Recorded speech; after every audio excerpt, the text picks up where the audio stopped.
एक समय की बात है। भगवान श्री कृष्ण की द्वारका नगरी में एक सुंदर वाटिका थी। श्री कृष्ण के बड़े भाई बलराम को वह वाटिका बहुत पसंद थी।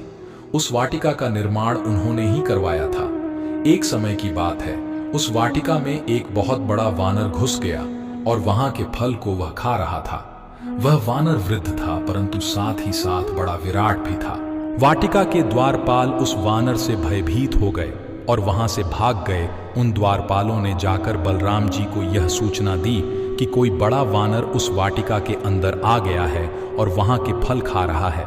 वह वानर इतना विराट है कि आज तक ऐसा वानर देखने में नहीं आया है। यह सुनकर बलराम जी को क्रोध आ गया और वह तुरंत ही उस वाटिका में पहुंच गए। उस समय उन्होंने भी देखा उस विराट वानर को और उनको भी लगा यह कोई साधारण वानर नहीं, परंतु कोई मायावी है। दरअसल वह वानर कोई और नहीं, स्वयं राम भक्त हनुमान जी थे, जो श्री कृष्ण के कहने पर उस स्थान पर आए थे। बलराम जी ने देखा वह वानर बड़े आनंद के साथ वाटिका के फल खा रहा है। बलराम जी ने उस हनुमान जी से उनका परिचय पूछा, परंतु हनुमान जी ने बलराम जी को कोई उत्तर नहीं दिया। उस समय श्री कृष्ण की माया के कारण बलराम जी भी हनुमान जी को पहचान नहीं पाए और क्रोधित हो गए। उसके बाद बलराम जी और हनुमान जी का युद्ध आरंभ हो गया।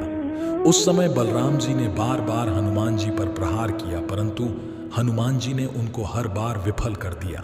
जब बलराम जी से रहा नहीं गया तो बलराम जी ने अपने सबसे शक्तिशाली शस्त्र पशुपतास्त्र का प्रयोग हनुमान जी पर करना चाहा, परंतु स्थिति को बिगड़ती हुई देख तुरंत ही वहां पर श्री कृष्ण प्रकट हो गए और बलराम जी को ऐसा करने से रोक दिया। भगवान श्री कृष्ण ने जब बताया कि यह वानर कोई और नहीं स्वयं हनुमान है, तो बलराम जी को भी अपना पूर्व जन्म याद आ गया और यह भी याद आ गया कि कैसे हनुमान जी ने उस समय उनकी सहायता की थी। उस समय बलराम जी का क्रोध शांत हो गया और वह हनुमान जी से मिलकर बहुत ही प्रसन्न हो गए। उन्होंने हनुमान जी को गले से लगा लिया और हनुमान जी ने भी बलराम जी से क्षमा मांगी और कहा, मैंने जो भी किया वह प्रभु के आदेश पर किया है, इसलिए मुझे क्षमा कर दीजिए। बाद में श्री कृष्ण और बलराम हनुमान जी को महल के अंदर ले गए और उनका बहुत बड़ा स्वागत किया।